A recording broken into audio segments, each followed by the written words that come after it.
जब हमको दिल से सुन रहे थे ना, आप ये समझ रहे थे कि हमारे जीवन में कैसे लाभ होगा। हमने संपूर्ण पर्चों का मर्म, संपूर्ण पर्चों के प्रश्नों के उत्तर हमने अपने संदेश वाचन में बोली दिया है कि कर्म प्रधानता है, कर्म करो सफलता मिलेगी।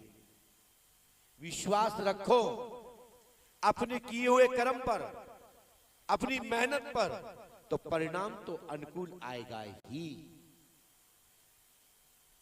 फिर पंडोकर धाम क्यों आए? बस इतना जानने के लिए आप लोग आए हो, और मैं इतने के लिए यहां बैठा हूं कि आप ये जान जाएंगे अमुक तारीख तक मेरी मनोकामना पूरी हो जाएगी। लेकिन उसका वास्तविक लाभ, सफलता कैसे मिलेगी?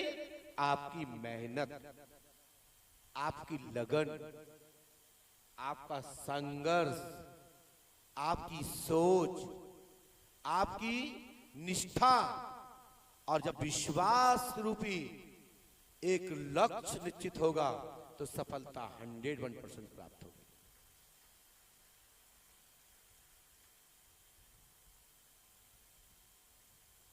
आप सभी लोग लगभग 7:30 बजे से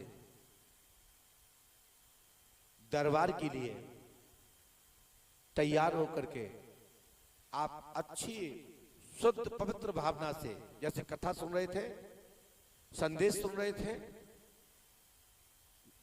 चिंतन सुन रहे थे। मैं इसको संदेश की जगह पर आप शाब्दिक रूप परिवर्तन करता हूं। ये आप मेरा चिंतन सुन रहे थे, ये मेरा चिंतन है। क्या है? जो मेरा चिंतन है, जिस चिंतन से आपको लाभ प्राप्त होना है, वह चिंतन आप भी चिंतन करिए, चिंतन पर चिंतन कीजिए, आपको वास्तविक सार रूपी तत्व प्राप्त होगा।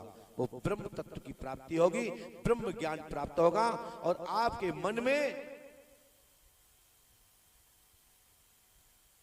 ईश्वर की कृपा, ईश्वर की शक्ति का कुछ ही क्षण में आप खुली आंखों से देखेंगे।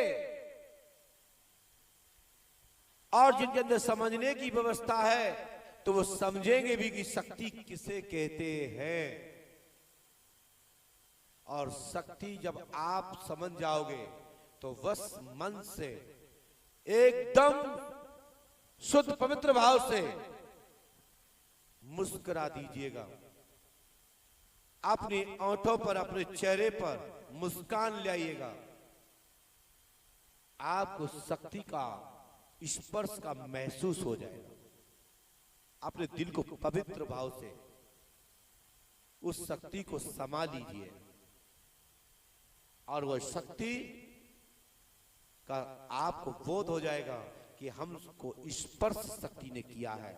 वो अभी आप दरबार में जब शक्ति का आह्वान करूंगा तब वह शक्ति आपको स्पर्श करेगी, आपको छुएगी। बस समझ जाइएगा, जब कुछ नया आपके शरीर में अलग सा महसूस हो तो समझ जाइए कि शक्ति ने मुझे स्पर्श किया है। जैसे पंखे के सामने, एसी के सामने आप जब जाते हैं ना, जब हवा का झोंका आता है ना, तो लगता किसी ने मुझे छुआ है।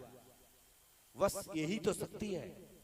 महसूस करिए, शक्ति आपको स्पर्श कर रही है, आपको अपना बना रही है। बस उसमें आप लोग समा जाइए, मुस्कुरा करके प्रसन्नता से